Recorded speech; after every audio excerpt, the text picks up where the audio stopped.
ఎగిరెగిరి పడ్డ బంగారం ఇప్పుడు సైలెంట్ అయిపోయింది. పట్టుకోండి చూద్దామంటూ పరుగులు పెట్టిన పసిడి ఇప్పుడు రివర్స్ గేర్ మొదలు పెట్టింది. ఇంతకీ ఈ రివర్స్ రేస్ ఎంతకాలం? ఇప్పుడు కొనాలా, ఇంకొంతకాలం వెయిట్ చేయాలా? ట్రంప్ ఎఫెక్ట్ నుంచి గోల్డ్ బయటపడుతుందా?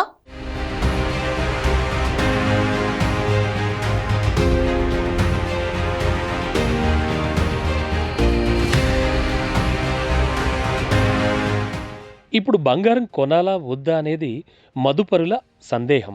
ఇదే మంచి సమయం అని కొందరు, తగ్గుతుంది అని కొందరు, లేదు లేదు పెరుగుతుంది అని మరికొందరు రకరకాల విశ్లేషణలు చేస్తున్నారు. దీంతో ఏం చేయాలో తెలియక అయోమయంలో పడుతున్నారు. అయితే బంగారం కొనాలా లేదా అన్నదానికి ముందు గత కొన్ని రోజులుగా ఉన్న ట్రెండ్స్ ఒక్కసారి చూడాలి.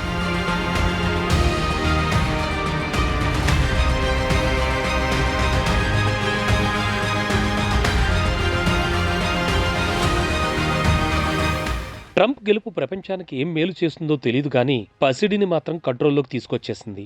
ఏడాదిన్నరగా ఏ మాత్రం అలుపు సులుపు లేకుండా పరుగులు పెట్టిన బంగారం గత వారం రోజులుగా రెస్ట్ మోడ్లోకి వెళ్ళిపోయింది. పెరగడమే తప్ప తగ్గడం తెలియని బంగారం కాస్త కాస్త తగ్గుతోంది. ప్రస్తుతం బంగారం ధర నెల రోజుల కనిష్టానికి చేరింది. అక్టోబర్ 31న హైదరాబాద్లో 24 క్యారెట్ల పసిడి 10 గ్రాముల ధర 81,330 రూపాయలుగా ఉంది. అమెరికా అధ్యక్ష ఎన్నికల ఫలితాల సమయానికి 80,350కి చేరుకుంది. ఇప్పుడు 77,290 రూపాయలకు చేరింది. అంటే 12 రోజుల్లో 4,040 రూపాయలు పడిపోయింది. ఈ వారం రోజుల్లో అయితే 3,060 రూపాయలు పడిపోయింది. ఇక 22 క్యారెట్ల బంగారంది ఇదే పరిస్థితి. ఈ వారంలోనే ఏకంగా 2,800 పడిపోయింది. అంటే 4% పైగా తగ్గిందనమాట. ఇక వెండిది కూడా ఇదే రూట్. నవంబర్ 1న అది 1,06,000 ఉంటే ఇప్పుడు 1,00,000కు పడిపోయింది. 6,000 రూపాయలంటే 5.66% తగ్గింది. నిజానికి బంగారం కాస్త పడిపోవాలి. అయితే మధ్యలో ఫెడ్ వడ్డీ రేట్లు తగ్గించడంతో కాస్త కుదురుకుంది. ఇటు అమెరికా మార్కెట్లో పసిడి ధర నెల కనిష్టానికి చేరుకుంది. బంగారం ఇంతగా పడిపోవడానికి కారణం ట్రంప్ గెలుపుతో అమెరికా ఆర్థిక వ్యవస్థ పుంజుకుంటుందన్న సంకేతాలు రావడం.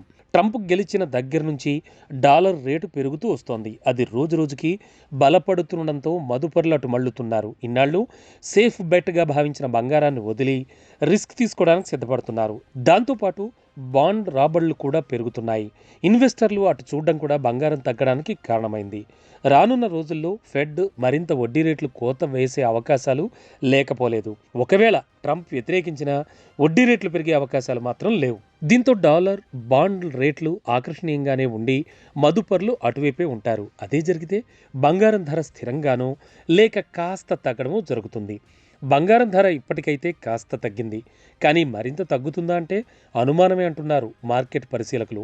తగ్గినా కాస్తో కూస్తో తగ్గుతుంది, కానీ కొందరు చెబుతున్నట్టుగా 70,000, 60,000 దిగువకు వచ్చే అవకాశాలు మాత్రం లేవంటున్నారు.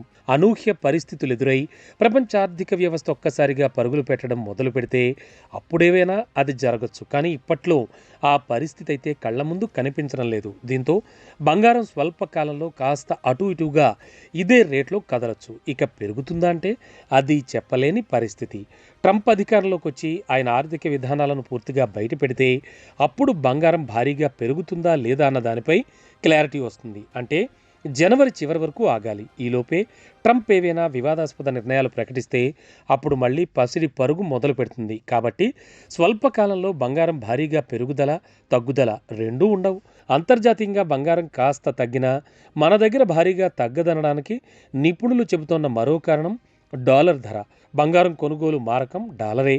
అది బలపడితే మనం రూపాయల్లో ఎక్కువ చెల్లించాల్సి ఉంటుంది. ఆ రకంగా చూసుకున్న బంగారం ధర మన దగ్గర భారీగా పడిపోదు. కాబట్టి బంగారం కొనుగోలు చేయడానికి ఇదే సరైన సమయం అంటున్నారు కొందరు నిపుణులు. కాస్త తగ్గితే అప్పుడు మరికొంత తీసుకోవచ్చు అంటున్నారు. కానీ భారీగా అయితే తగ్గే అవకాశాలు ఏం లేవని చెబుతున్నారు. మరి బంగారం కొంటున్నారా? ఆలోచించుకోండి మరి.